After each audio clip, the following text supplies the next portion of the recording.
déclare, or, ceux qui vivent selon la chair ne sauront pas plaire au Seigneur. Ceux qui vivent selon la chair ne sauraient pas plaire au Seigneur. Parce que pour plaire au Seigneur, il faut vivre selon l'esprit. La Bible déclare aussi que le besoin du corps s'oppose à celle de l'esprit. Lorsque tu vas vouloir aller prier, ton corps va te rappeler que tu es fatigué.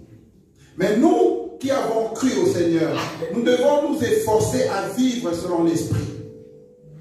Nous devons nous donner la peine de suivre la volonté de l'esprit, parce que notre corps s'opposera toujours. Alors, pour vivre selon l'esprit bien-aimé, nous devons appeler le Saint-Esprit. C'est lui qui donne la force à notre corps. C'est lui qui donne les capacités à faire ce qui est bon pour nous, ce que veut Dieu. Nous allons inviter le Saint-Esprit en ce lieu. Nous allons inviter la puissance de Dieu en ce lieu. Nous allons inviter la gloire de Dieu en ce lieu. Nous allons demander au Saint-Esprit de nous toucher cet après-midi. Dis au Saint-Esprit de me toucher, de me faire du bien. Dis au Saint-Esprit de me diriger vers ce qui est bon pour moi. Nous te sommes reconnaissants de ta bonté, de ton amour. Merci pour ce moment précieux que tu nous donnes d'être dans ta maison. Nous ouvrons nos cœurs afin que tu puisses nous parler, nous toucher, nous enseigner, pour qu'on puisse comprendre. Nous voulons connaître aussi, te connaître, d'autres facettes que nous ne connaissons pas. Car tu nous as donné cette occasion d'être en ce lieu, à ce moment. C'est pour te connaître encore davantage, au nom puissant de Jésus. Peuple de Dieu, dites Amen. Amen. Amen. Nous allons ouvrir nos livres, la Bible. Nous allons lire des Écritures. Amen. 2 Timothée 4, 7 et 8. Avant de lire, est-ce que nous pouvons tous lire ce qui est marqué en rouge à 3? 1, 2, 3. Sur le chemin de la victoire. Sur le chemin de la victoire. Est-ce que tu peux répéter encore? Sur le chemin de la victoire. Amen. C'est notre titre d'aujourd'hui, sur le chemin de la victoire. Qui veut avoir la victoire ici? Amen. Qui veut avoir la victoire? Amen. Amen. Si tu veux avoir la victoire, mon bien-aimé, dans n'importe quel domaine, il y a des normes. Alléluia. Ce que je vais te dire, la victoire ne se donne pas. La victoire s'arrache. On travaille pour la victoire. Amen. Quand on te donne une victoire, sache-le qu'il y a un piège derrière. Amen. La Bible, nous allons lire 2 Timothée, chapitre 4, 6 et 8. Ce qui nous intéresse aujourd'hui. J'ai combattu le bon combat. Est-ce qu'on peut répéter? J'ai combattu le bon combat. J'ai combattu le bon combat. J'ai achevé la course. J'ai achevé la course. Mais bien aimé, dans cette parole, nous voyons, c'est l'apôtre Paul qui l'avait écrite. Amen. Amen. L'apôtre Paul dit, j'ai combattu le bon combat, j'ai achevé la course. Quand il dit, j'ai combattu le bon combat, amen. Donc, c'est-à-dire qu'il y a aussi des combats qui ne sont pas bons. Alléluia. J'ai combattu le bon combat. Donc, cela veut dire qu'il y a aussi des combats qui ne sont pas bons. On appelle la diversion. Quand on parle de la diversion, l'ennemi, il sait que le combat doit aller au nord. Mais l'ennemi fait tout pour se soulever à l'ouest. Et quand toi tu vas aller à l'ouest, lui il va au diversion, donc c'était tromper. Le cible, il te trompe pour que tu sois distrait, mais pour que tu ne sois pas focus sur le bon combat. Mais l'apôtre Paul est en train de nous dire, j'ai combattu le bon combat. Donc il était du sud du combat. Il savait quel combat qu'il devait mener. Mon bien-aimé, tu dois connaître quel est ton combat. Amen. Amen. J'ai achevé la course. Vous savez quoi? Ce qui est important dans la course, bien sûr, c'est commencer. Mais tu n'auras jamais la couronne si tu ne finis pas la course. Amen. Donc, c'est très important pour que tu sois même classé dans la course. Même s'il y a 50 personnes, tu es le 150e personne. Pour être classé, il faut finir la course. Si tu ne finis pas la course, tu es déclassé. On ne va même pas te compter. Donc, ce qui est important pour nous, ce n'est pas juste de commencer, mais c'est de finir. Donc, ta course de ta vie doit être subjective. Donc, c'est toi-même. Ne fais pas la course par rapport à d'autres personnes.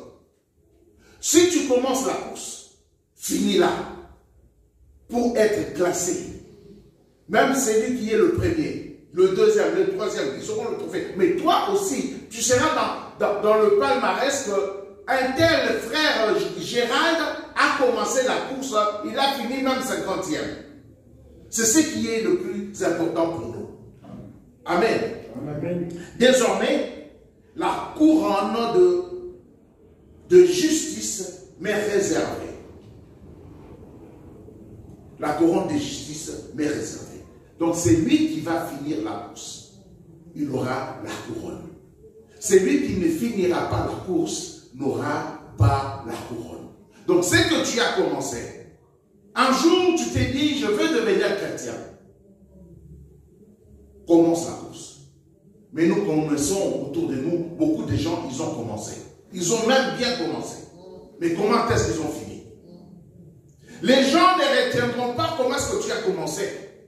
Mais les gens retiendront comment est-ce que tu as fini. C'est très important. Alléluia. Amen. Beaucoup de gens commencent l'école. Mais on retient quoi? Quand on te pose la question, est-ce qu'on te pose la question, tu as commencé où l'école? Quand tu vas à l'entreprise, on te demande, tu as commencé, tu as étudié. Bon, même si tu as étudié, est-ce que tu as commencé où? On va te demander toujours, tu as fini où? Alléluia. Est-ce que vous êtes avec moi?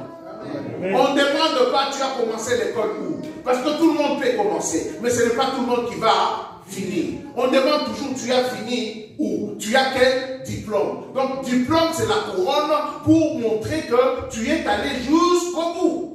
Alléluia. Donc, pour nous chrétiens aussi, le fidèle, le juste, il ne nous demandera pas quand est-ce que tu as commencé.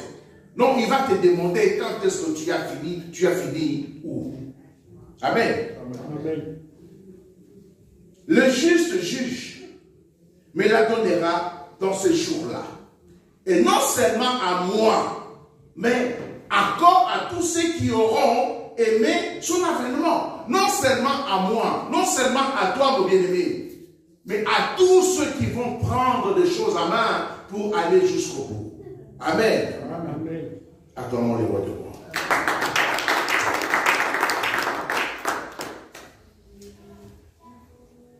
Vous savez, là je parle sur le chemin de la victoire. Il est important déjà, pour comprendre la leçon d'aujourd'hui, déjà comprendre les titres. Le chemin, c'est la voie, c'est une route pratiquée pour communiquer, pour aller d'un lieu à un autre. Le chemin. Quand tu as quitté chez toi pour arriver ici, tu as emprunté un chemin. Donc tu ne pouvais pas emprunter n'importe quel chemin. Tu dois emprunter le chemin qui ramène jusqu'à la destination. Nous aussi, nous devons prendre le chemin qui nous ramène à la destination. Si tu te perds, donc tu as pris un mauvais chemin. Amen. Amen. Amen. Donc, notre chemin qu'on doit prendre, c'est le chemin qui ramène à la victoire. Amen. Est-ce que tu peux dire le chemin qui ramène à la victoire? Le chemin qui ramène à la victoire. Donc, le chemin qui ramène à la victoire, c'est le chemin qui nous fait quitter d'un lieu à notre destination. Mais la victoire, c'est quoi? La victoire, c'est tout simplement le succès obtenu dans un combat. La victoire, cela veut dire le succès obtenu dans une bataille. La victoire, cela veut dire le succès obtenu dans une guerre ou une compétition. Donc, le chemin que nous allons emprunter nous ramène vers la victoire, nous ramène vers le succès. C'est pour cela que je vous avais posé la question aujourd'hui, qui veut le succès? Qui désire le succès? Mais notre succès, c'est avec les seigneurs. Amen. Alléluia. Amen. Pour comprendre notre leçon et aller encore plus approfondi, vous savez, comme je parle du succès, c'est le résultat obtenu dans un combat, donc il faut avoir les armes. Est-ce qu'on peut dire les armes? Les armes. Pour combattre, il y a ceux qui peuvent combattre à main nue, mais ils savent donner des coups. Ils savent faire des clés, des catchs. Mais il y a aussi ceux qui ont des outils. Même il y a d'autres combats, il faut avoir le mental. Est-ce qu'on peut dire le mental? Le mental. C'est très important. Parce que le combat, tous les combats, premièrement, c'est dans la tête. Quand l'ennemi veut t'attaquer, il t'attaque dans la tête. Si tu te retrouves dans une situation donnée, tu veux pécher, ou tu as péché, ça commence par la conception de la chose dans le mental. Donc l'ennemi nous attaque dans le mental. Amen. Amen. Donc nous devons avoir des armes pour pouvoir réussir, pour pouvoir triompher, pour pouvoir terrasser l'ennemi. Mais là, nous avons dit que le fidèle juste va nous donner la couronne. Quand on parle de juste, c'est quoi la justice? La justice, c'est tout simplement l'appréhension, la reconnaissance et le respect de droit et du mérite de chacun. Le respect de droit, du mérite de chacun. Alléluia. L'injustice, c'est juste le contraire. Tu fais quelque chose, tu es bon, mais les gens ne veulent pas reconnaître tes droits. Ils ne veulent pas te mettre dans tes droits. C'est l'injustice. Mais notre Seigneur est juste. Mais pour comprendre bien, vraiment bien, nous allons lire la parole de Dieu qui est dans le livre de Marc. Nous connaissons cette histoire. C'est l'histoire qui va nous montrer, qui va nous édifier pour comprendre quelles sont les armes que nous devons avoir pour emprunter le chemin qui ramène à la victoire. Amen. Amen. Là, je suis dans le livre de Marc 10. Nous connaissons cette histoire. Nous l'avons lue beaucoup de fois. Mais aujourd'hui, Dieu va nous parler autrement. Amen. C'est pour cela que nous devons être attentifs. Qu'est-ce que la Bible déclare? La Bible déclare dans le livre de Marc 10, au verset 46. On nous raconte l'histoire, la Bible dit, ils arrivèrent à Jéricho. Là, on parle de Jésus-Christ qui est arrivé à Jéricho. Et lorsque Jésus en sortit avec ses disciples, une assez grande foule, le fils de Timée, Bartimée, mendiant, aveugle, était assis au bord du chemin. Il entendit que c'était Jésus de Nazareth et il s'est mis à crier: Fils de David, Jésus, aie pitié de moi. Plusieurs le reprenaient pour le faire taire, mais il cria beaucoup plus fort: Fils de David, aie pitié de moi. Jésus s'arrêta et dit: Appelez-le. Ils appelèrent l'aveugle et lui dit en disant: Prends courage, lève-toi, il t'appelle. L'aveugle jeta son manteau et s'éleva d'un bond vers Jésus. Jésus, prenant la parole, lui dit: Que veux-tu que je te fasse? Rabboni, lui répondit l'aveugle, que je recouvre la vue. Et Jésus lui dit: Va, ta foi t'a sauvé. Aussitôt, il recouvra la vue et suivit Jésus dans le chemin. Amen. Amen. On a lu cette histoire, mais il est important de comprendre quelle est la leçon qui est dans cette histoire. Qu'est-ce que Jésus-Christ veut nous dire dans cette histoire? Tu l'as déjà entendu. Mais aujourd'hui, Jésus-Christ, le Saint-Esprit va nous parler d'une autre manière. Amen. Amen. Vous savez, tout à l'heure, j'ai dit qu'il faut avoir des armes. Des armes pour pouvoir gagner la bataille, le combat. Je pouvais aussi intituler notre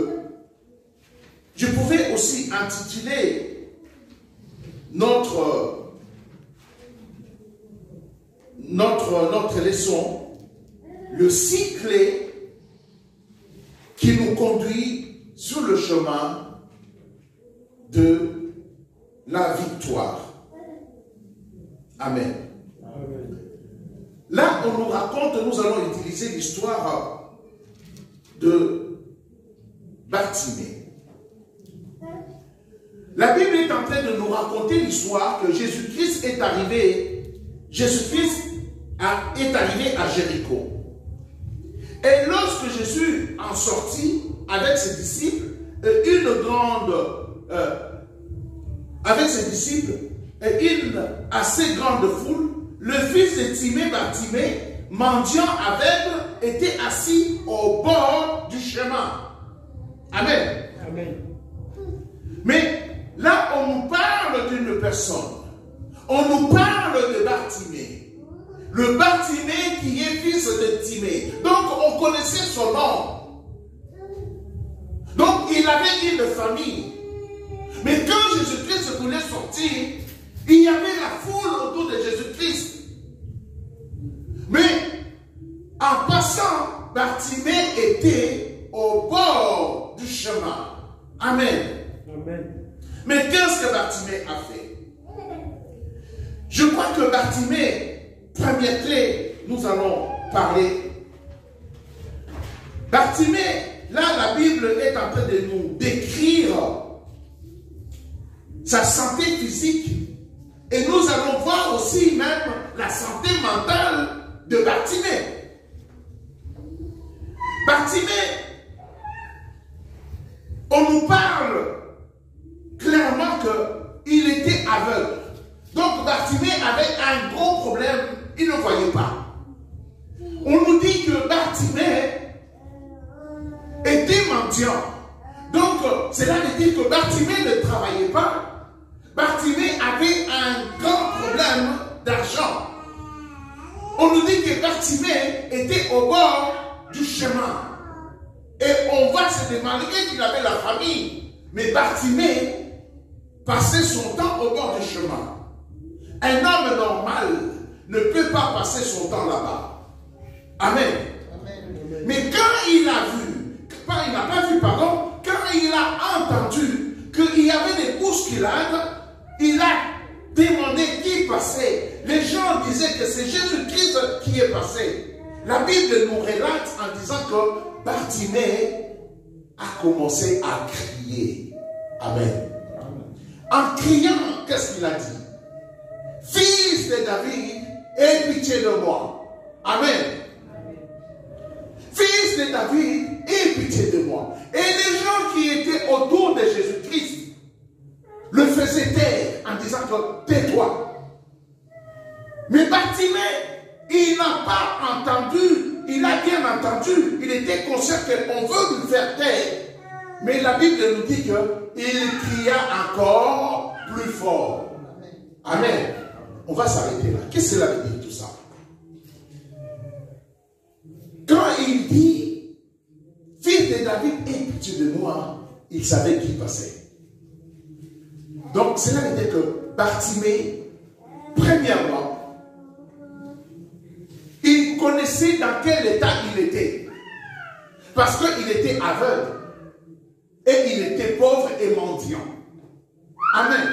Amen. Il avait la conscience de son état physique ainsi que l'état mental.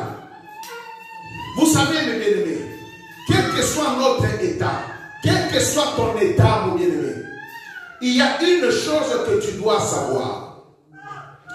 C'est la rétrospection. Est-ce qu'on peut dire la rétrospection? La rétrospection. Il est important pour nous. Ça, la rétrospection, c'est... J'avais dit qu'on a 5 clés qu'on va étudier aujourd'hui. La première, c'est la rétrospection. C'est quoi la rétrospection? La rétrospection, c'est tout simplement avoir l'idée de regarder sa vie, de regarder comme si tu regardais dans le rétroviseur. Mais dans la rétrospection, pour faire une bonne rétrospection, il y a une chose à faire. La principale, c'est se poser des bonnes questions. Amen. Est-ce que tu peux dire, je dois me poser des bonnes questions? Je dois me poser des bonnes questions. Parce que si tu te retrouves dans une situation quelconque, n'importe quel genre de situation, tu te poses des mauvaises questions, tu n'auras jamais la bonne réponse. Parce que la question fondamentale, elle est déjà biaisée. Il arrive des gens, quand ils se retrouvent dans une problématique, au lieu de se poser des bonnes questions, ils se posent des mauvaises questions. Vous savez quoi? Ils cherchent des boucs émissaires. Si je suis ici, si je n'ai pas réussi à l'école, c'est l'autre. C'est la maîtresse. Ou c'est l'autre. Mais et pourtant, s'il s'est posé des bonnes questions, pourquoi j'ai échoué? Est-ce que j'ai la section que j'ai, ou bien la direction que j'avais choisie, c'est la bonne direction par rapport à mes capacités? Ou bien il a été dans la vague, parce qu'aujourd'hui tout le monde parle de la communication, il s'est mis en communication et pourtant il est matheux. Il y a d'autres personnes, parce que oui, la mathématique, tu peux faire ça, tu peux faire ça, il rentre parce que la masse est rentrée là-bas et pourtant lui il est littéraire. Il va échouer brillamment parce qu'il ne s'est pas posé des bonnes questions par rapport à sa situation. Amen. Amen. Mais si tu te poses des bonnes questions, c'est là où tu auras des bonnes réponses. Mais bien aimé, écoutez bien. Se poser des bonnes questions permet de nouer un dialogue rompu ou sortir d'une impasse communicationnelle. Il est important de s'arrêter un instant et de se faire une rétrospection de la situation pour être conscient de ce qui est en train de se passer réellement. Il y a une situation, tu dois t'arrêter, tu dis, mais pourquoi il y a trop de bruit? Pourquoi Pourquoi ma vie n'avance pas? Pourquoi la situation est comme ça? C'est là où tu vas avoir vraiment la vraie réalité sur ta personne. Souvent on dit que oui, tous on est comme ça. Non, non, non, non, mais toi, tu dois être différent. Ta situation est comment? C'est là où Bartimée s'est posé aussi cette question-là. En entendant le bruit, on dit que c'est Jésus-Christ qui est en train de passer. Il dit non, aujourd'hui, moi je sais que je suis pauvre. Je sais que je suis mendiant. Mais on me dit que c'est lui qui passe. Il est capable de me sortir dans ma situation. Amen. Il a crié. Mais les autres lui disent, non, tais-toi. Non, non, non, non. Il dit, non, non, non. Aujourd'hui, c'est aujourd'hui. Si je laisse passer, ma vie sera finie. Aujourd'hui, je dois saisir mon opportunité. Ce n'est pas par hasard qu'il passe à côté de moi. Mais bien aimé, quand tu prends des décisions comme ça, il y a toujours l'opposition. Il y a des oppositions. Mais ce qui nous arrive souvent, deux fois, c'est nous-mêmes, nous connaissons, nous avons fait l'analyse, la rétrospection de notre situation. Mais il y a ce qu'on appelle la dénégation. La dénégation.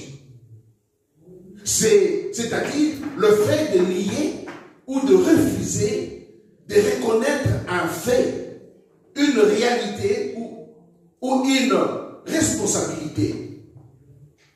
Communément, on parle du déni. Tu vois que ça ne va pas. Tu vois que la situation est difficile. Tu vois que tu ne parviens pas à l'école d'ingénieur où tu es. Mais non, non, je vais faire toujours un effort. Je vais faire un... Non, mais attends.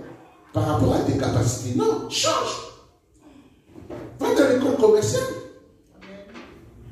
Va faire la littérature. Il nous arrive souvent, on a le déni du nom, mais nous connaissons la vérité, mais on est têtu par rapport à nous-mêmes. Et ça nous ramène des problèmes. Mais Bartimée, il n'est pas rentré dans cet état-là. Il dit non, non, non, non, je suis aveugle, je suis pauvre, mais je dois prendre des bonnes décisions. Dans le diagnostic, il est important. Tu as une idée de ce que tu es. Maintenant, tu dois faire l'examen personnel pour savoir réellement où tu es, où tu te retrouves. Amen. Bartimée était conscient de sa situation parce qu'il était mendiant. Pourquoi il était mendiant? Il était mendiant parce qu'il était aveugle. Il ne pouvait pas travailler. Amen. Il était mendiant parce qu'il était aveugle. C'est la conséquence. C'était la conséquence au quotidien. Il était aveugle. Vous savez, quand on est aveugle, pas pour l'instant, mais dans les temps, je parle dans les temps, une personne aveugle était rejetée dans la société. C'est pour cela, il n'était pas dans sa maison de Timée, mais il s'est retrouvé au bord du chemin. Quand tu étais aveugle, les gens pensaient que tu avais la malédiction. Donc, il y avait quelque chose qui rentrait en compte. C'était quoi? Le rejet social. Le rejet social. Il s'est trouvé pas comme tous les autres. Même aujourd'hui, les gens qui sont différents, ils sont rejetés. Même dans le travail, peut-être tu peux être rejeté parce que tu es trop grand, parce que tu es trop petit, parce que tu es gros, ou juste tu es une femme. Parce que tu es différent. Même la couleur de ta peau, on peut te rejeter juste par la couleur de ta peau. Mais lui, il était rejeté dans la société. parce qu'il était aveugle. Amen. Amen. Vous savez, le rejet social peut avoir de conséquences psychologiques négatives telles que la solitude. Est-ce qu'on peut dire la solitude? La solitude. Ouais. Parce que tu n'es pas comme les autres. Je ne suis pas comme eux.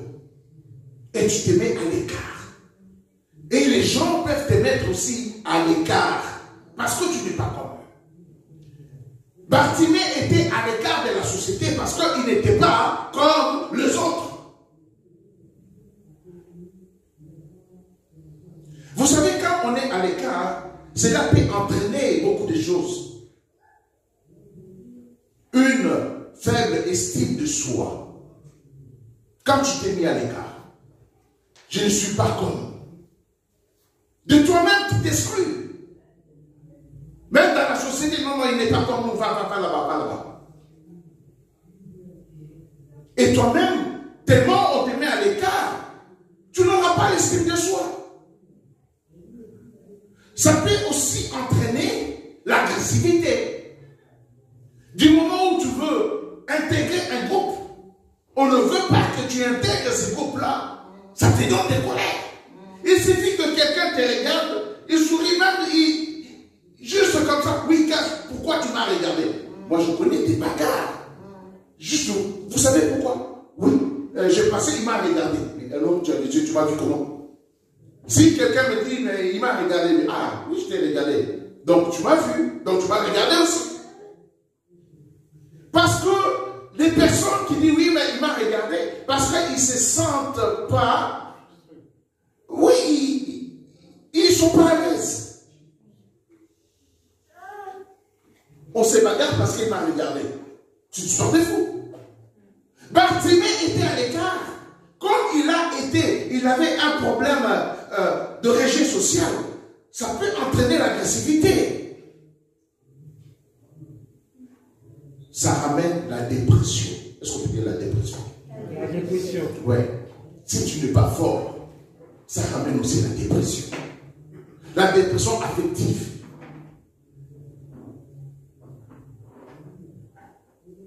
Amen. Donc, on doit faire très attention à ça. La Bible dit que Bartimée était assis au bord du chemin et pourtant, il avait une famille, fils de Timée. Mais, là nous rentrons dans le troisième clé. Est-ce qu'on peut dire la résolution? La résolution. Tout ce que je viens de dire, si tu vois que tu es à côté, tu n'es pas considéré. Même les gens te prennent, même de fois, on peut prendre quelqu'un pour un sous-homme. Parce qu'il n'est pas comme nous. Mon bien-aimé, je vais te dire, il y a quelqu'un qui t'aime. Il y a quelqu'un qui t'aime, qui t'a aimé dès le commencement du monde. Il y a quelqu'un qui va te sortir de là. Il y a quelqu'un qui va te booster. Il y a quelqu'un qui est là pour toi. Il s'appelle amour. Dieu est amour. Amen. Même si la majorité ne t'aime pas, lui, il est plus que la majorité. Parce qu'il est en train de te dire maintenant, je t'aime mon fils. Je t'aime ma fille. Je suis avec toi. Je vais te booster. C'est pour cela Bartimée avait compris cela quand il a dit que Jésus-Christ est passé, il a crié, fils de David, aie pitié de moi.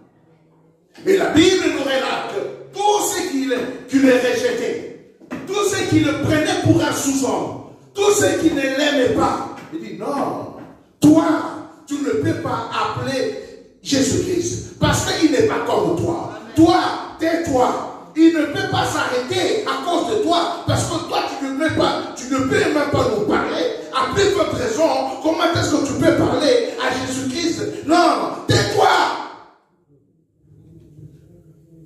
Alléluia. Quand on te dit tais-toi, toi tu sais que celui-là, il est allé à la croix pour toi, il est allé à la croix pour ta famille. Tu ne dois pas te taire.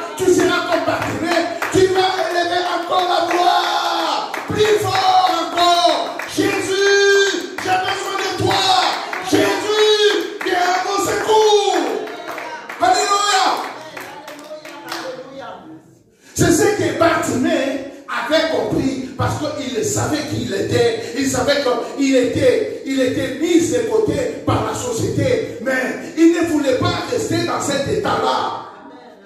Est-ce que tu peux dire aujourd'hui c'est aujourd'hui? Aujourd'hui c'est mon jour. Aujourd'hui c'est le jour de changement. Aujourd'hui c'est le jour où je vais me lever. Aujourd'hui c'est le jour où Jésus-Christ va s'arrêter. Jésus va s'arrêter pour moi. Amen.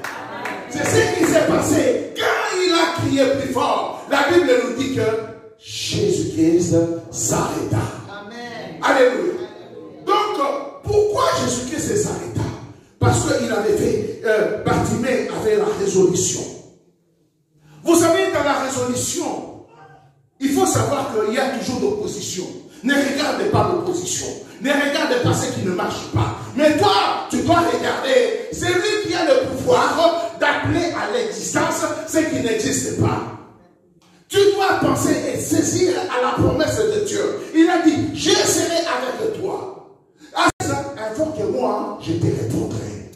Alléluia. C'est ce que nous avons vu. Quand il était dans la détresse, il a crié à Jésus-Christ. Et Jésus-Christ a répondu. Alléluia. Amen. Vous savez, dans la résolution, il y a un sous-terme de décision. Tu peux prendre une résolution. Tu as fait la prospection. La rétrospection, comme j'avais dit. Tu es conscient de ton état. Mais, pour déclencher cela, il faut avoir la décision. Est-ce que tu veux dire la décision? La décision. Des fois, tu sais que ça ne marche pas, mais tu ne prends pas la décision. Dans la décision, il y a le choix. C'est de prendre parti. Il y a une notion de choisir. Bon, mais non, il est en train de passer. Non. Malgré qu'il y a l'opposition, moi j'ai choisi de crier plus fort. Alléluia. Amen. Amen. Donc, dans la résolution, il y a un choix. Nous passons au quatrième trait. Il faut avoir le courage. Est-ce qu'on peut dire le courage? Le courage.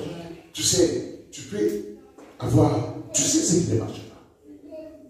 Tu prends la décision, mais il faut avoir le courage. Le courage, c'est là qui va te mettre à ce que tu puisses faire des efforts au-delà de ta force.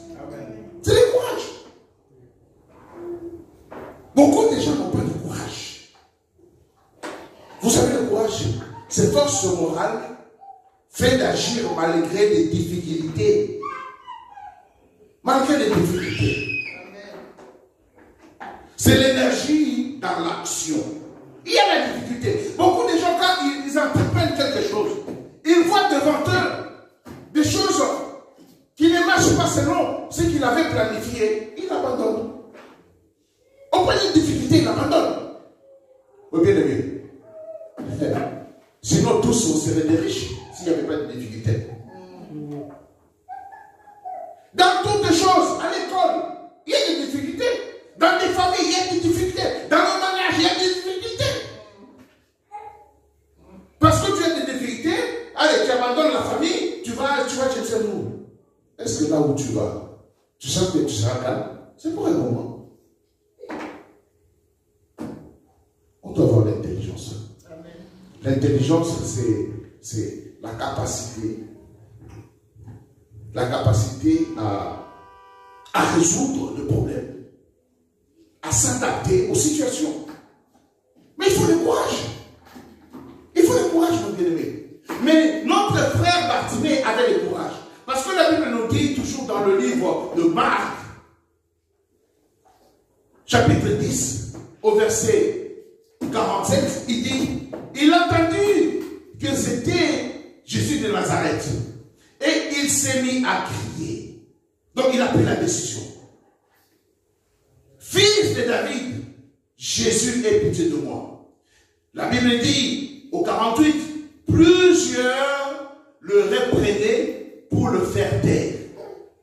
Pourquoi on le reprenait pour le faire taire? Lui, il crie, il demande le secours.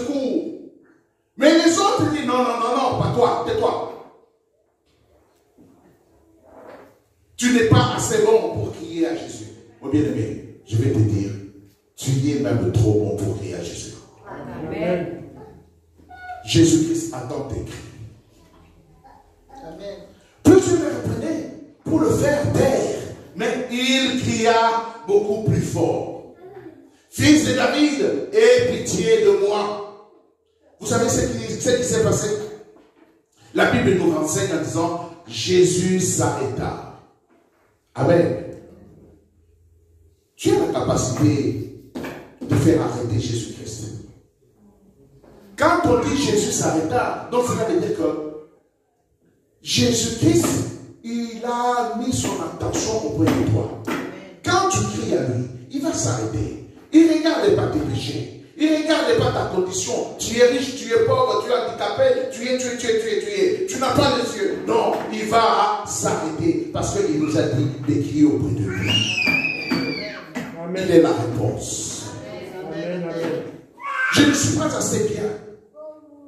Non, je n'ai pas le vêtement qu'il faut comme les autres. Je ne peux pas. Non, non, non, non. Il regarde l'état de ton cœur. Alléluia. Amen.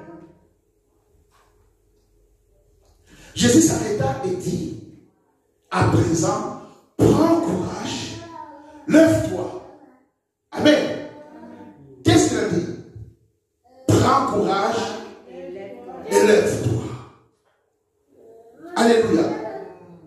Après là, Jésus s'arrêta, dit et dit, appelez-le. Ils appelèrent l'aveugle en lui disant, prends courage. Quand Jésus-Christ s'est arrêté,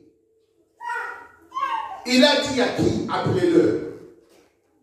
Il a dit aux gens qui empêchaient Lazare de crier.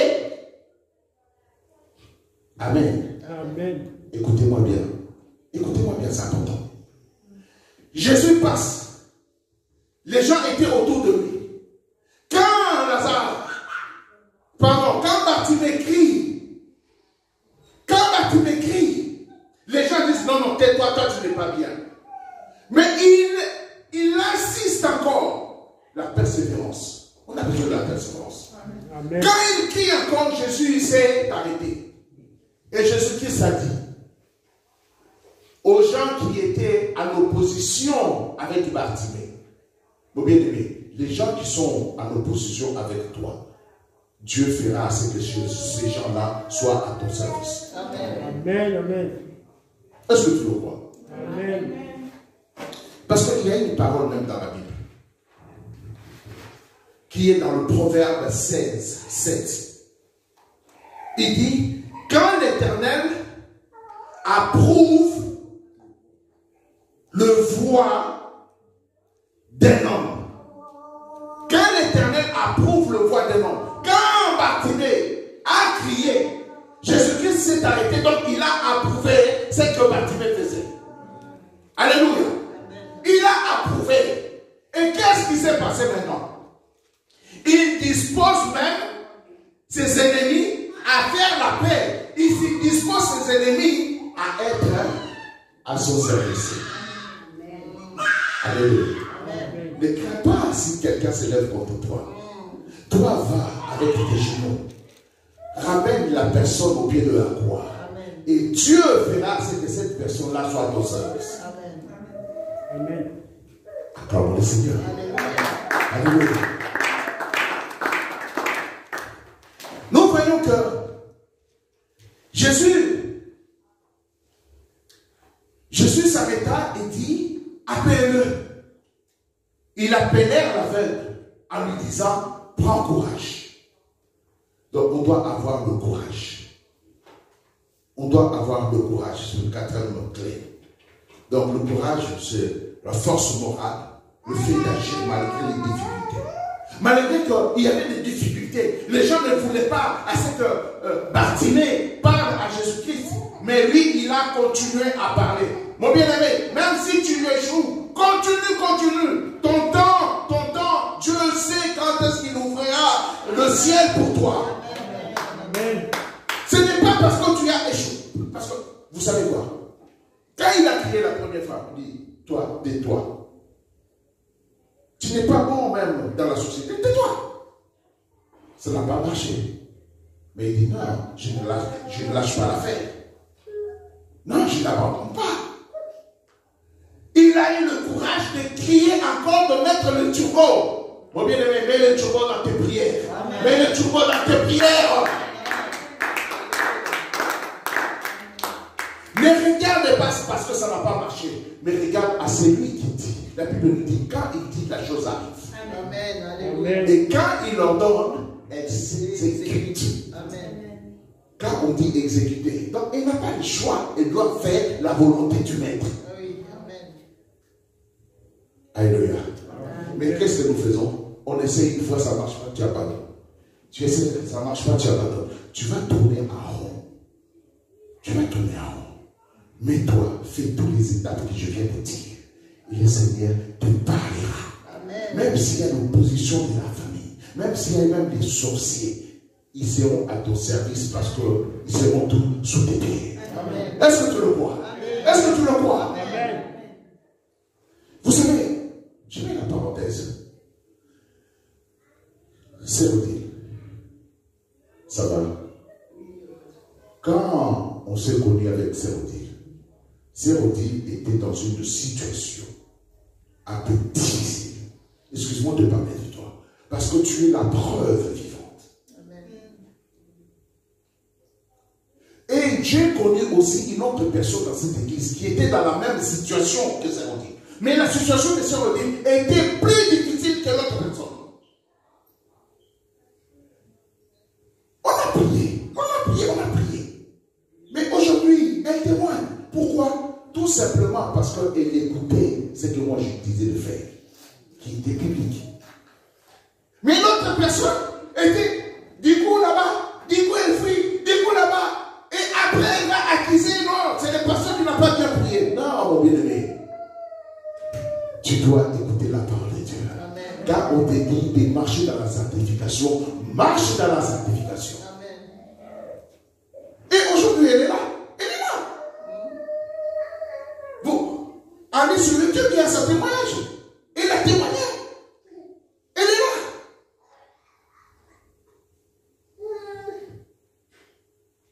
Mais ça n'a pas fait, on n'a pas prié juste une fois. On a prié au moins quoi? Plus de 6 mois. Pour qu'elle puisse avoir le commencement du résultat.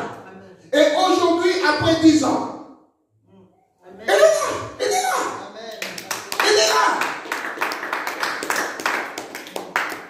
Oui, on a prié juste 2 mois, ça n'a pas fait. Le temps de Dieu n'est pas à l'étang comme tout le monde. Amen. Dieu a son temps. À son temps, quand il ouvre la vanne, il ouvre véritablement. Amen. Amen. Celui qui veut connaître le témoignage, il est là. Vous lui posez la question. Elle va vous expliquer ce qu'il a fait. Alléluia. Amen. Parce qu'il avait le courage. Amen. La Bible dit, l'aveugle, au 49, Jésus s'arrêta et dit, appelez-le. Ils appelèrent l'aveugle en lui disant, prends courage, lève-toi. Il t'appelle. L'aveugle jeta son manteau et s'élevant d'un bond vint vers Jésus. Tout ce qu'il avait dans sa vie, c'était son manteau. Donc il a laissé le monde en arrière. Jésus devant moi. Il a suivi Jésus. Pourquoi il a suivi Jésus? C'est là où nous rentrons dans la 7e étape ou clé. Mais bien aimé, il est important dans nos vies d'avoir la discipline. Est-ce que tu peux dire discipline? Discipline. Souvent, on ne réussit pas parce qu'on n'est pas discipliné. La discipline. La discipline. La vie chrétienne nous demande d'avoir la discipline. Même si ça ne marche pas, tu as la foi, tu sais que non, je vais le faire encore. La discipline. Quand on dit de prier, ça tu pries de temps en temps, quand on descend, tu n'es pas discipliné. Non.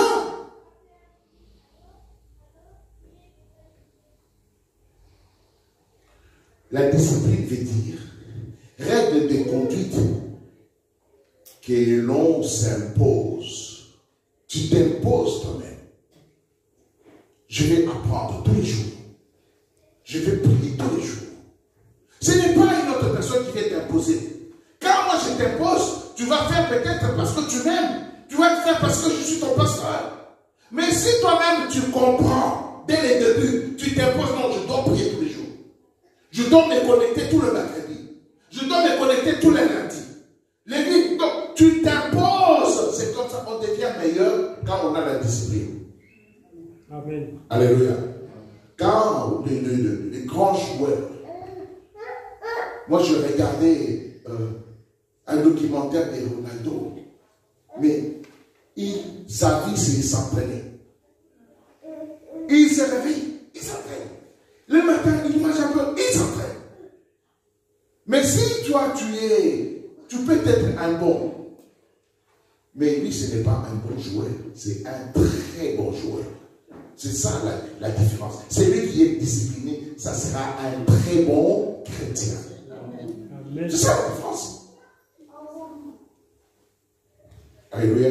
Amen. Et pour aller encore finir, quand on a la discipline, il faut avoir la détermination. C'est quelle clé, la détermination? Sixième clé. On doit avoir la détermination. C'est l'attitude d'une personne qui agit sans hésitation, selon la décision qu'elle a prise. Fermeté, ténacité.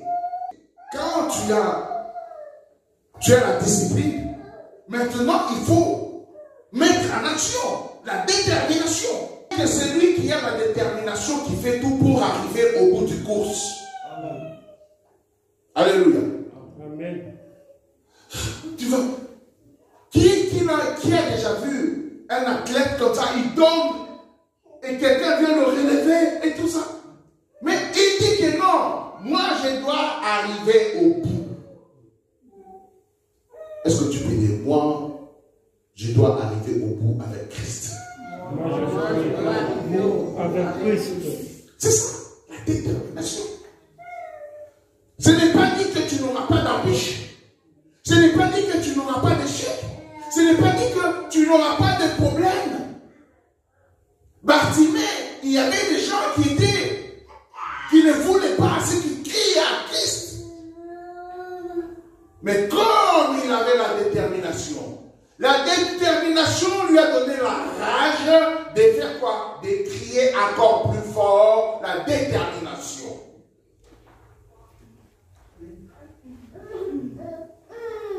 Alléluia. On doit être donc des bons athlètes. Et non pas ceux qui font l'entraînement de temps en temps, quand ils veulent. Non. La prière, pour nous, doit être comme la respiration. Est-ce qu'on peut dire? La prière, pour moi, doit être comme la respiration. Pourquoi je dis ça? Si tu ne respires pas, qu'est-ce qu'il arrive? Tu meurs.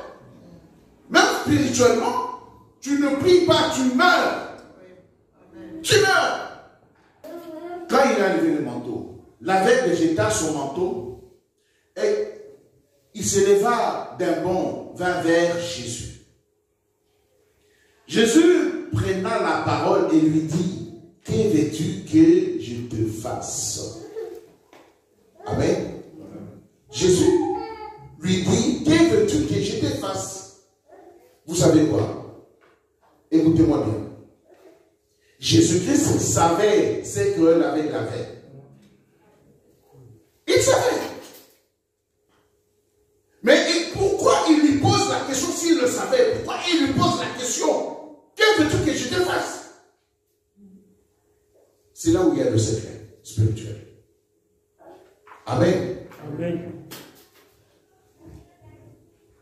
Jésus voulait à ce qu'il puisse exprimer sa foi. Amen. Jésus voulait à ce que l'aveugle exprime sa foi. C'est là où il y a le principe spirituel. Si tu as besoin, tu demandes une prière. Le fait de demander la prière, tu es en train d'exprimer la valeur de ta foi. Alléluia. Amen. Que veux-tu que je te fasse? Il est important pour nous. Parce que la Bible nous dit, dans le livre de Jacques, soumettez-vous donc à Dieu, résistez au diable, et il fuira loin de vous. Ce qui nous importe maintenant, c'est approchez-vous de Dieu et il s'approchera de vous. Le fait de dire, Seigneur, je viens demander la prière. Donc toi, tu déclenches ta foi, tu t'approches de Dieu. C'est alors Dieu va ouvrir le ciel pour que tu sois béni. Amen. Amen. Est-ce que tu as compris? Amen. Donc il est important, c'est nous de faire le premier pas pour ouvrir le mécanisme de la bénédiction. Approchez-vous de Dieu. C'est pour cela, quand il s'est approché de Dieu, il dit, que veux-tu? Donc je veux recouvrir la vue. D'ailleurs, souvent je l'ai dit quand je prêche comme ça, il a dit, recouvrir la vue. Donc cela veut dire que dans l'autre temps, il voyait, on ne sait pas ce qui s'était arrivé dans sa vie, il avait perdu. Quand on recouvre quelque chose, c'est quelque chose qu'on avait déjà perdu, qu'on veut retrouver la chose. Alléluia. Amen. Que veux-tu que je te fasse? Rabboni, lui répondit l'aveugle, je recouvre la vue. Et Jésus lui dit, va, ta foi t'a sauvé. Donc il a exprimé sa foi quand il a dit que je veux recouvrir la vue. Quand on lui a posé la question, que veux-tu que je fasse pour toi? Quand il a dit, parce qu'il est venu demander. Quand on demande, normalement, on demande à celui qui a. Parce que moi, je ne peux pas te donner ce que je n'ai pas. Il le savait que Jésus-Christ avait la puissance, avait le pouvoir de changer sa vie. Quand il le demande, c'est là où celui qui demande, on lui donne, reçoit. Alléluia. Donc, il a exprimé la foi et Jésus-Christ lui dit, ta foi t'a sauvé. Là, il y a une chose. Il n'a pas dit que ta foi t'a guéri. Amen. Amen. Lui, il voulait quoi? Je recouvre la vie, donc il voulait juste la guérison. Amen. Il voulait juste la guérison. Mais, quand il a exprimé sa foi, donc c'est là qu'il a eu plus que ce qu'il espérait. Et non pas seulement il a été guéri, mais il a dit que tu es sauvé. Amen. Exprime ta foi et tu seras sauvé. On va se lever, on va se lever. On va se lever, on va se lever. On va se lever, on va se lever. Alléluia. Donc, mes bien-aimés, le cycle qu'on vient d'avoir, la rétrospection diagnostique, la résolution, le courage, la discipline, la détermination. Amen. Ce sont des armes. Quand on a ces armes nous conduisent à la victoire. Acclamons le Seigneur. On va lever nos mains. On va lever nos mains. On va lever nos mains, nous allons parler à notre Seigneur. Mon bien-aimé, tu connais ta condition. Si Dieu t'a parlé, si Dieu t'a touché, mon bien-aimé, tu dois lui parler maintenant. Si tu veux avoir la détermination, Si tu veux t'attacher à Dieu, Dieu veut à ce que tu puisses crier auprès de lui comme Bartimée avait crié. Tu vas dire, Seigneur Jésus-Christ, tu connais ma condition, tu connais ma situation, tu connais là où j'ai failli. Je viens devant toi aujourd'hui pour que tu puisses me renouveler. Je vais avoir confiance en toi. Au nom de Jésus-Christ, je veux que tu me rétablisses. Tu changes ma vie. Toi qui ne changes pas, hier, aujourd'hui et éternellement, fais-moi du bien comme tu avais fait à Bartimée. Au nom puissant de Jésus. Au nom puissant de Jésus. Tu vas élever ta voix, mon bien-aimé. Le Seigneur est là, le Seigneur est là. Tu vas parler à ton Seigneur. Quand tu es là, ce n'est pas par